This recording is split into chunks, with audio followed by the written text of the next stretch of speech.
เป็นตัวเจ้าในวันพรุ่งนี้ซึ่งการน้อมเข้าเอาขวัญตามแบบเข้าโบราณนั้นก็แทรกด้วยธรรมะเป็นคติเตือนอกเตือนใจเพื่อกับทางผู้ที่จะบวชนั่นก็คือเนื้อหาจะกล่าวถึงความยากลำบากของพ่อของแม่ที่ได้เลี้ยงดูมาตั้งแต่น้อยจนใหญ่ความทุกข์ความยากของพ่อของแม่เป็นจะได้เพื่อจะได้นำมาสาธยายเพื่อรักษามันเองตลอดจนถึงบรรดาญาติโยมที่ร่วมพิธีได้เข้าอกเข้าใจแล้วรำลึกนึกถึงบุญของพ่อของแม่ในการบวชนี้คนบ้านเราเป็นแบบคุณพ่อชาวเอสคุณแม่12หมายความว่าถ้าบวชเป็นสามเณรที่ตอบแทนคุณแม่เป็นจุดเจ้าที่ตอบแทนคุณพ่อแต่ที่ก็อาจารย์คนใดประชาสัมพันธ์ว่าอาตมานี่ก็เป็นลูกศิษย์ลูกหาของคนนางประภัสชัยชนะหรือว่าเป็นศิษย์รุ่นน้องของพ่ออาจารย์วัดเอาโดยสมบัติกันเพราะว่าก็เป็นศิษย์สำนักเดียวกันตลอดจนเป็นสามเณรปีซึ่งเป็นลูกศิษย์ลูกหาวันนี้ได้มีโอกาสมาเป็น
หันจะได้โยวันจะในวันนี้ก็เป็นวันดีเป็นวันสามีเศษเป็นวันขอบเขตแห่งใจยะมหาราภาแม่นว่าโหราจารย์เจ้าตั้งนานาก็มาลงมาที่แสงเรียบเรื่องไว้ก็นำมาได้เศษสี่ห้าหกสูให้ยามกองเข้าใส่ก็สมาได้วันที่12ราศีก็มาตั้งอยู่เริ่มเป็นวันโคงกามันเพิ่งงานใหญ่แอบที่จันใส่ไล่ต้อยมาในวันนี้นาก็เป็นวันมหาราภาใจเรื่องโลดเป็นวันล้นตามาโยดดวงเดือนไทยเป็นวันมีใจยามปอดเป็นวันพ้นรอดจากภัยแย่จากโลกาพยาปิยาที่อุบาก็มาใช้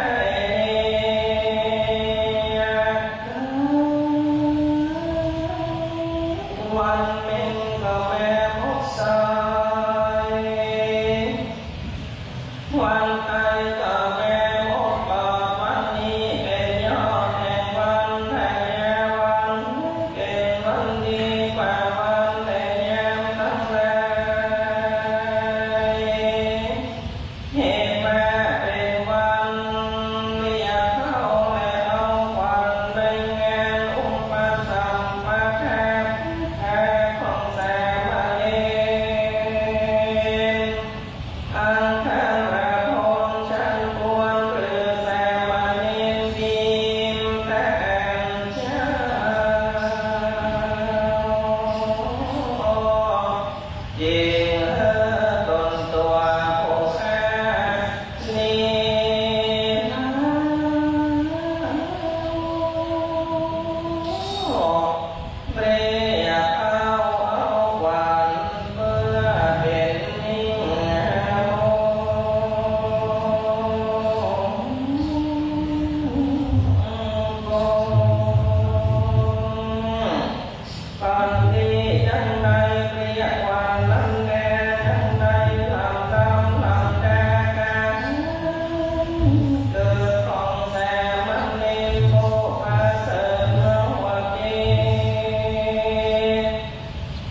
วันแม่ใหม่ยามมาคักเข้าแม่ใส่แต่งใจเพื่อเจ้าได้แผ่สลายหัวขึ้นนั้นสอดไปแม่มีแค่กินแค่เพื่อดังใดคนแควสิ่งต่างแห่งเจ็ดวันใหญ่แม่ควายกระแทกฟันโพเต้าแม่ใส่เป็นตัวอย่ามัวเป็นหุ่นเหมือนดังตุนทกแท้แม่ป้าแทนน้ำแน่ก็แม่แซ่โมโล